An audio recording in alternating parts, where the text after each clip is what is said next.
അവിദ്യാനാമന്തത്തിമിരമിഹിരം ദീപനഗരീ ജഡാനാം ചൈതന്യ തപകമകരന്ദശ്രുതിചരീ ദരിദ്രാണാം ചിന്താമണി ഗുണനികാ ജന്മജലധോ നിമഗ്നാനാം ദംഷ്ട്രാ മുരരിഭുവരാഹസ്യ ഭവതി.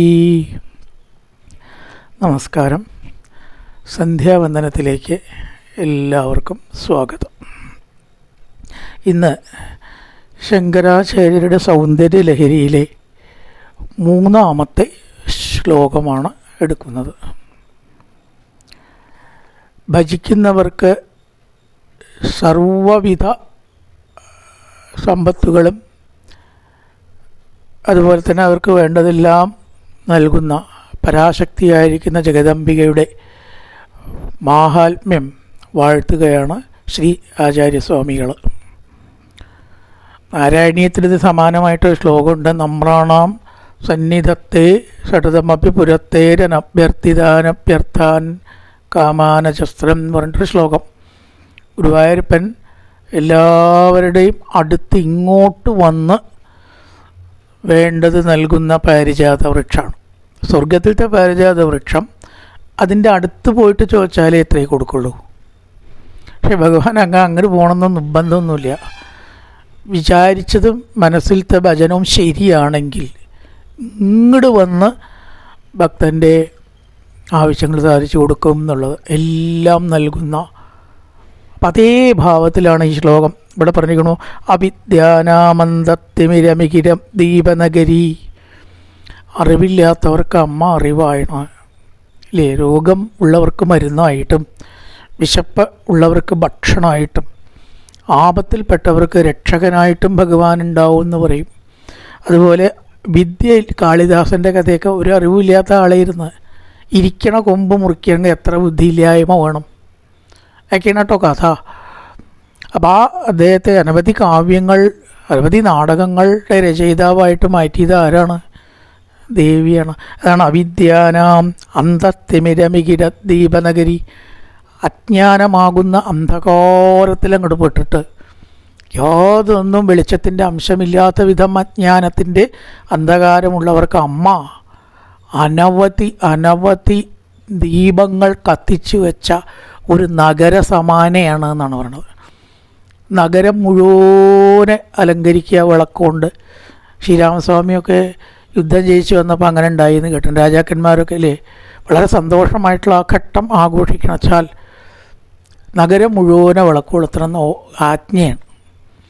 അപ്പോൾ അനവധി വിളക്കുകൾ ഇങ്ങനെ ഒന്നും വേണ്ട. ഗുരുവായൂർ പോയിട്ട് സന്ധ്യാസമയത്ത് ആ വിളക്ക് മാടത്തിലത്തെ വിളക്കുകളൊക്കെ കൂടി ഒന്നും ഇങ്ങനെ കത്തുമ്പോൾ ഒന്ന് ആലോചിച്ചൊക്കെ എന്തൊരു ചൈതന്യമായിരിക്കും, എന്തൊരു ഭംഗിയായിരിക്കില്ല. ഒരേപോലെ വിളക്കുകൾ 4 പുറവും കത്തുമ്പോഴേ ആ ഒരു നഗരം മുഴുവനെ കത്തിയാലോ എത്രമാത്രം അത് സുന്ദരമായിട്ടുള്ളൊരവസ്ഥയായിരിക്കും. അങ്ങനെ അറിവിൻ്റെ വെളിച്ചത്തിൻ്റെ ഒരു സമുദ്രം എന്ന് വേണമെങ്കിൽ പറയാം. വെളിച്ചത്തിൻ്റെ ഒരു പൂരമായിട്ട് അമ്മ തീരുന്നു. എല്ലാ ജ്ഞാനവും നശിപ്പിച്ചു കൊടുക്കുന്നു എന്ന് സാരം. ഈ ജഡാനാം ചൈതന്യ തപകമകരന്ദശ്രുതിചരീ. ചില ആൾക്കാർക്ക് ശക്തിയില്ലാതെ വിഷമിച്ചിട്ട് രോഗാദികളെ കൊണ്ടാവാം, ബുദ്ധിമുട്ടുകളെ കൊണ്ടാവാം, വാർദ്ധക്യങ്ങളെ കൊണ്ട് എന്തെങ്കിലും അനങ്ങാൻ പറ്റാത്ത വിധത്തിൽ ശരീരത്തിന് ക്ഷീണമോ ജീർണതയോ ബാധിച്ച ജഡന്മാർക്ക് അമ്മ ചൈതന്യ സ്വരൂപിയാണ് എന്ന് പറയുന്നത്. ചൈതന്യത്തിൻ്റെ സ്വരൂപിയാണ് അമ്മ എന്ന് പറഞ്ഞാലോ അവർക്ക് സർവ്വവിധ ശക്തികളും കൊടുക്കുന്ന ആളാണ് അമ്മ എന്നർത്ഥം. ചൈതന്യ സ്വരു ജഡാനാം ചൈതന്യ തപകമകരന്ദശ്രുതിചരി. അങ്ങനെയൊക്കെ ചൈതന്യമാകുന്ന ആ ഒരു തേനാകുന്ന നദിയുടെ ഒഴുക്കാണ് അമ്മ. നിലയ്ക്കാത്ത ചൈതന്യത്തിൻ്റെ ഒഴുക്കിനാണ് തേന് സമാനമായിട്ട് ഇവിടെ ഉപമിച്ചത്. അങ്ങനത്തെ ഒഴുക്കായിട്ട് അമ്മ മാറുന്നു. ദരിദ്രാണാം ചിന്താമണി ഗുണനിക. ഈ സമ്പത്തില്ലാതെ ഒരു നേരത്തെ ആഹാരത്തിന് വിഷമിക്കുന്നവർക്ക് അമ്മയെ ഭജിച്ചാൽ എന്തായിരിക്കും ഗുണം? ധാരാളമായിട്ടുള്ള ധനവും ആയിട്ട് അമ്മ മാറുന്നു. അതാണ് ഈ ചിന്താമണി. നമ്മളൊരാളുടെ പേരായിട്ടും ചിന്താമണി കൊലക്കേസ് എന്നൊക്കെ കേട്ടിട്ടുണ്ടല്ലേ. ചിന്താമണി എന്ന് പറഞ്ഞാൽ എന്താ ശരിക്കേ? ഒരു രത്നമാണത്. അപ്പം പല രത്നങ്ങൾക്കും വെച്ച് പൂജിച്ചാൽ വേണ്ടതൊക്കെ നൽകാനുള്ള കഴിവുണ്ടത്രേ. അത് ഈ ചിന്താമണി അതിൻ്റെ അഗ്രേസരായിട്ടുള്ള ഏറ്റവും ഉയർന്ന കൂടിയ രീതിയിലുള്ള ഒരു രത്നമാണ്. സർവ്വതും അത് വെച്ച് പൂജിക്കുന്നിടത്തുണ്ടാവും. അപ്പം അമ്മ ചിന്താമണിയാണ്, സർവം നൽകുന്നവളാണ് ദരിദ്രന്മാർക്ക്. നിമഗ്നാനാം ദമിഷ്ട്രാമുരരിപുവരാകസ്യ ഭവതി.